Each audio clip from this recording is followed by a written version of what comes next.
So why in person?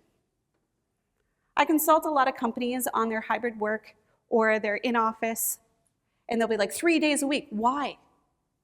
If you can't answer that question, you're going to get pushback. People need to understand reason for gathering. And you need to be able to frame that so people understand it. But I can give you some reasons for gathering. People in person actually release different hormones. Weird. Not to make you uncomfortable, you're like sitting a little too close to the person next to you. But we do. And if there's touch involved, even more so. Hugs are one of the weirdest human traditions I think we've come up with. Like, I haven't seen you in a while, let me hold my body against yours.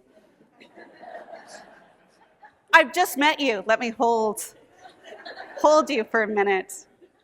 But there's actually purpose behind it. Even a handshake is touch, where we release oxytocin, which is our human connection and bond hormone, but it actually is something we release with pain.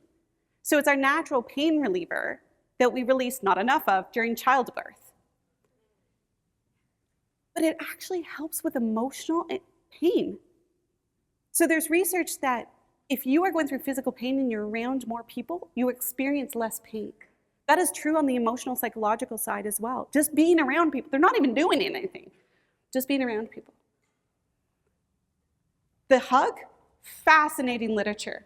10 seconds reduces stress. 20 seconds improves multiple biometrics of health. Reduces blood pressure, reduces heart rate. But do you know how awkwardly long 20 seconds is? So after reading this literature, like 10 seconds is painfully long. And I thought about doing an example here. I won't do that to you guys, but it is so painfully long. So it's gotta be somebody you really like. And you're like, oh, I hope I showered. But this idea, this is why we touch. This is why we're in person. This is why we need and want to see you in 3D, as long as we can capitalize on it. There's a research that is so fascinating, especially as a mom, that we see improvements in oxytocin and decrease in cortisol, which is our stress hormone, not when mom texts a teenage daughter, only when the teenage daughter sees the mother. Okay? So your communication matters, but your presence matters more. As another fascinating, completely unrelated piece of literature, did you know that children are 800% worse with their mother than the next of kin? 800% worse behaviorally. Story checks out.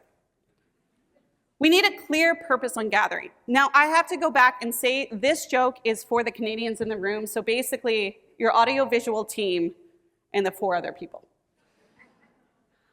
So to give you preface and background, we are in Toronto, they have a hockey team and they are terrible.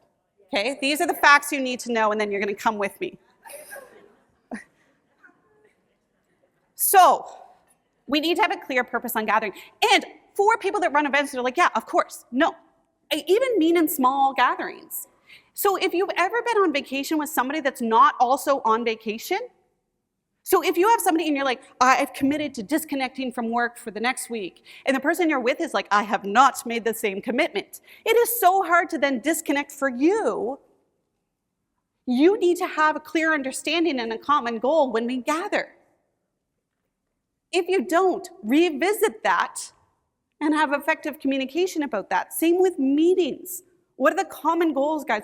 Get on the same page before we meet. It'll be much, much more productive. But it doesn't have to be a good common goal or purpose. Like, people in sports gather all the time just to watch a team lose. So much of the literature around human contact and human connection is with children, okay? This is fair enough. There's really great studies about orphanage. There are studies, they're not great. The literature is great, the result is terrible. That orphanages, that children are not touched, how they tend to not thrive at all. They need human contact, and we're getting so much of this kangaroo care and human touch. So much of how we're designed and how our brain is designed is in the first 1,000 days of life.